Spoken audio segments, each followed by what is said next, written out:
दिनेश की ओर आप सबका स्वागत है न्यूज़ टाइम में। नक्सल अटैक हुआ था कुछ साल पहले, ख़ास तौर से छत्तीसगढ़ में। 121 ट्राइबल्स जिनको अरेस्ट किया गया था 2017 के रेड अटैक में, नक्सल अटैक में, जिसमें बहुत सारे सीआरपीएफ के जवान मारे गए थे, उनको आज बिना सबूत के रिहा कर दिया गया।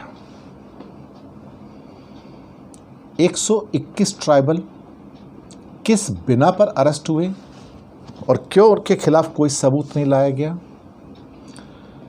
ये एम्बुश हुआ था सीआरपीएफ पार्टी का बस्तर के पास 2017 में, जिसमें 11 जवान गन डाउन हो गए थे। 15 और जवानों को मारा गया सेकंड एम्बुश में। 121 ट्राइबल्स 6 गांव से पिकअप किए गए, उनके ऊपर बड़े बड़े चार्जेस लगाए गए और एनआईए कोर्ट का कहना था कि कोई भी एक एविडेंस प्रोड्यूस नहीं किया गया कि ये लोग उसके लिए रिस्पॉन्सिबल थे। ये मुझे लगता है कि अपने आप में एक बड़ी घटना है आज़ाद भारत के इतिहास में। ये जो 121 ट्राइबल आदिवासी, आज जब हम एक आदिवासी राष्ट्रपति बनने की बात करते हैं, उसके ऊपर ग्लोट करते हैं, खुश होते हैं, वहीं पर 121 आदिवासियों को पकड़कर बिना जुल्म के जेल में 5 साल के लिए सड़ा दिया गया। इसकी जिम्मेदारी कौन लेगा? आखिर कोई तो इसकी जिम्मेदारी लेगा।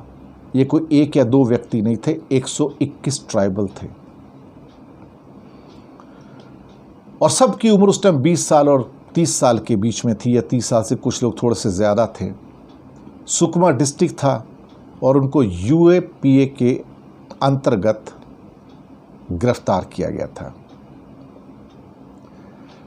जो जज थे दीपक कुमार, उनका कहना था कि prosecution has failed to prove arms and ammunitions were recovered from the accused at the time of arrest or they were present at the spot when the Maoist ambushed the CRPF team।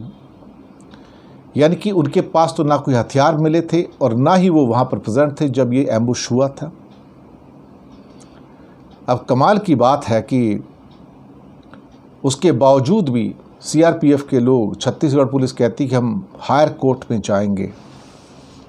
जा सकते हैं, लेकिन higher court तो जो lower court के जो evidences हैं उसी के ऊपर डिसाइड करता है।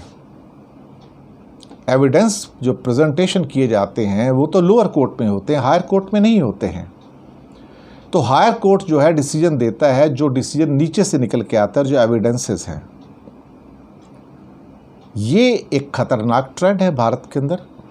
मैंने इतनी बड़ी संख्या में ट्राइबल्स को गिरफ्तार करने के बाद रिलीज़ करते कभी नहीं देखा। मुझे लगता है कि कहीं ना कहीं जो पुलिस की व्यवस्था है उस पर प्रश्न चिन्ह तो पैदा हुआ है कि जिन 121 लोगों की ज़िंदगी बर्बाद हुई है 5 साल के लिए, वो 5 साल इन्हें कौन वापस करेगा?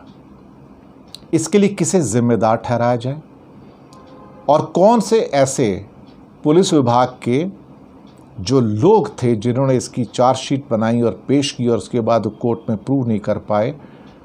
तो क्या ये कनकॉक्टेड मामला था? क्या ये जानबूझ के जनता को दिखाने के लिए, सरकार को दिखाने के लिए कि हम अरेस्ट कर सकते हैं और किसी को भी आप अरेस्ट कर सकते हैं और उसके खिलाफ कोई सबूत नहीं होता है? ये अपने आप एक सीरियस इशू है। इसके ऊपर सरकार को भी सोचना पड़ेगा, अदालतों को भी सोचना पड़ेगा, पुलिस को भी सोचना पड़ेगा और आज़ाद भारत के अमृत महोत्सव में आदिवासियों के ऊपर ये ख़ास तौर से ये जो टॉर्चर हुआ है, जहाँ पे उनको आज़ाद छोड़ दिया गया है और उनको जानबूझ के बिना किसी केस के गिरफ्तार किया गया और उनके 5 साल बर्बाद किए गए, किसी को तो जिम्मेदारी लेनी होगी इसकी।